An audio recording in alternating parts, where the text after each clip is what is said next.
Aside from what looks to be a plane malfunction, the country is seeking answers to what caused so many deaths.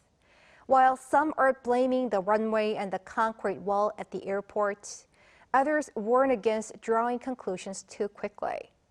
Lee Shi-hoo reports. A bird strike and a failure of the plane's landing gear to deploy are among the many contributory factors being considered.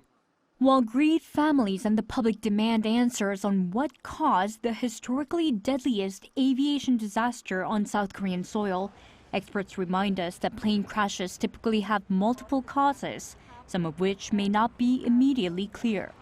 What's needed right now? A proper investigation to narrow down the answer.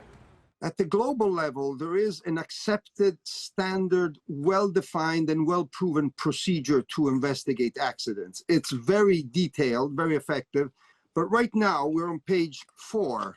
We will know when we reach page 30. So we will have an answer. There is speculation that the damage may have been minimized if not for a safety structure at the end of the runway being close to the runway. From what we've seen in videos capturing the moment of the crash, the plane failed to lower its landing gear when contacting the runway. It struck a safety system called a localizer and then crashed into a wall before exploding in flames. Officials at Muan International Airport and the Ministry of Land, Infrastructure and Transport explained that the localizer and the 2-meter-high concrete wall were built 250 meters from the runway. The Transport Ministry also confirmed the structures are built differently across the country based on airport layouts, and that the one in Muan did not violate the country's airport safety regulations. The localizer is an aviation safety structure that provides horizontal guidance to pilots during an approach to land. Where these are built and their forms depend on the airport. Some are made from concrete, some are piled. There is no set standard form for the structure.